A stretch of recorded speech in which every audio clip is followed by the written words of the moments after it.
সকাল থেকেই উত্তরা ছিল ব্যস্ত। স্কুলের সামনে অভিভাবকদের লাইন, স্কুল গেটের বাইরে দাঁড়িয়ে থাকা একজন মা, হাতে ছোট্ট কেকের বাক্স। মেয়ের জন্মদিন, তাই একটু আগে আসা। তিনি জানতেন না আকাশের ওপরে এক ফ্লাইট লেফটেন্যান্ট তার মেয়েকে বাঁচাতে গিয়ে আজ নিজের জীবন উৎসর্গ করতে যাচ্ছেন। প্রায় ৮,০০০ ফুট উচ্চতায় ফ্লাইটে ছিলেন ৭৬তম ব্যাচের পাইলট তৌকির ইসলাম সাগর। বিমানটি ছিল F-7 BGI, বাংলাদেশ বিমান বাহিনীর একটি বহুল ব্যবহৃত ট্রেইনার কাম লড়াকু জেট। প্রথম একক মিশন, প্রথম বাস্তব অনুশীলন।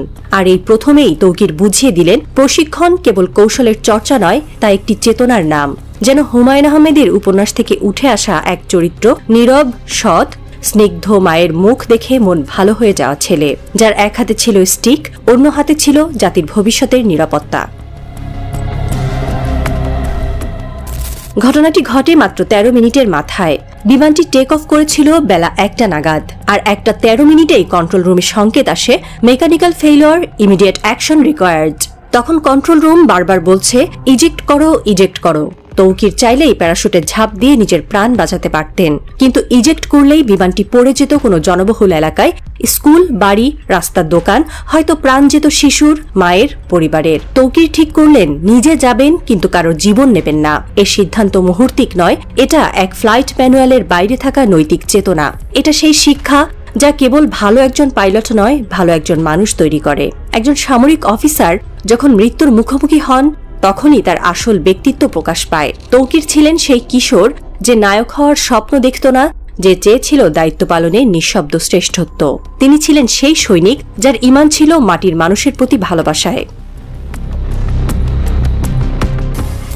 বিমানটি ক্র্যাশ করে উত্তরার সেক্টর ১১-র কাছে মাইলস্টোন স্কুলের একাংশে।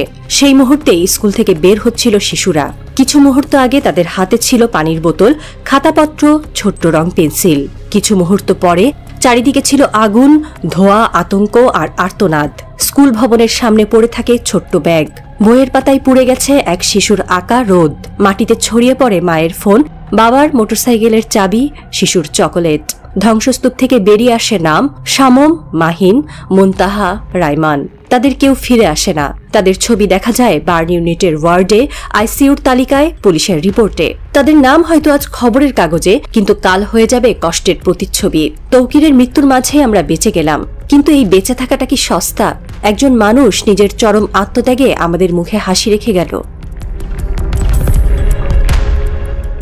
খবর ছড়িয়ে পড়ে আগুনের মতো। এয়ারফোর্সের প্রশিক্ষণ বিমানের দুর্ঘটনা, একজন পাইলট শহীদ। মানুষ প্রথমে বুঝে উঠতে পারেনি, তারপর যখন ছবিটি ছড়ায়, সাগরের সেই হাস্যোজ্জ্বল মুখ, আকাশের দিকে তাকিয়ে থাকা চোখ, তখনই দেশের প্রতিটি কোণ থেকে কান্না ভেসে আসে।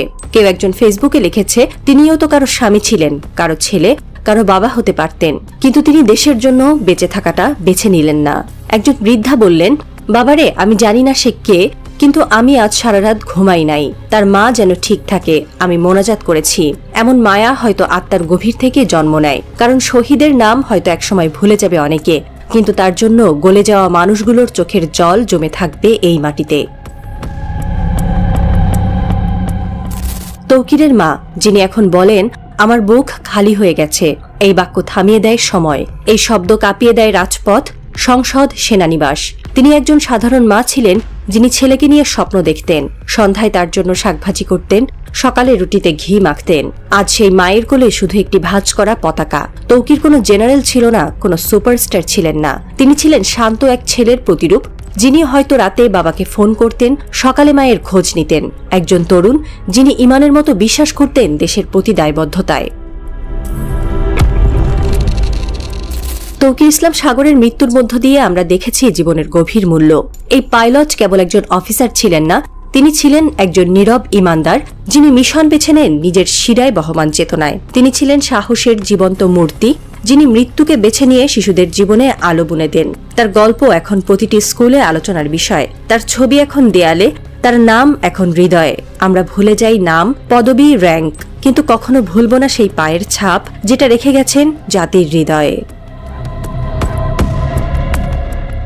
এই দুর্ঘটনার পর সেনাপ্রধান নিজে এসেছেন ঘটনাস্থলে। প্রেস ব্রিফিংয়ে কণ্ঠ ভারী। তৌকিরের আত্মত্যাগকে বলা হয়েছে একটি অনন্য সাহসিকতার পরিচয়, কিন্তু রাজনীতিতে নীরবতা। কেউ বলেনি কেন এত পুরনো মডেলের ট্রেনার এখনো ব্যবহৃত হচ্ছে, কেন বাজেট নেই নতুন ফ্লিট কেনার? কেন বেসামরিক এলাকার উপরে এত কম উচ্চতায় চালানো হয় অনুশীলন? এই নীরবতা এক একটা গুলি যা আহত করে কেবল তৌকিরের পরিবারকে নয়, পুরো জাতির আত্মাকে।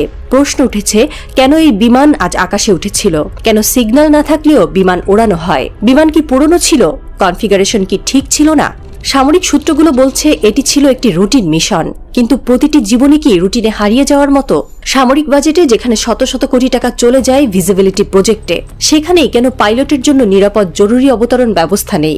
একজন এয়ারফোর্স অবসরপ্রাপ্ত অফিসার বলেছেন, এই দুর্ঘটনা শুধু প্রযুক্তিগত নয়, এটা একটা সাংগঠনিক ব্যর্থতা।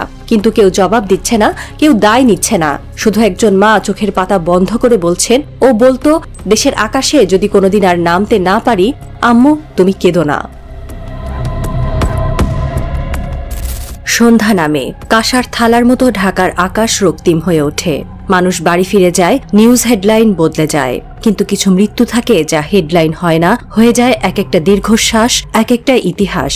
তৌকির ইসলাম সাগরের ছবি এখন দেশের বিভিন্ন স্কুল, কলেজ, অফিসে কেউ কেউ রাখে ডেস্কে, কেউ কেউ প্রার্থনা শেষে তার জন্য দোয়া করে। কিন্তু সবচেয়ে বেশি যা রাখে তা হলো স্মৃতি। ছোট্ট একটি ছেলেও হয়তো এখন থেকে বলতে শিখছে, আমি বড় হয়ে তৌকির স্যারের মতো পাইলট হব। সাগরের মা আজকাল কারো সাথে তেমন কথা বলেন না, কেবল মাঝে মধ্যে ছেলের পুরনো চিঠিগুলো পড়ে চোখ বন্ধ করে বলেন, ও বলতো, আমি যদি একদিন ফিরে না আসি, তখন তুমি জানবে আমি দেশকে বেছে নিয়েছি।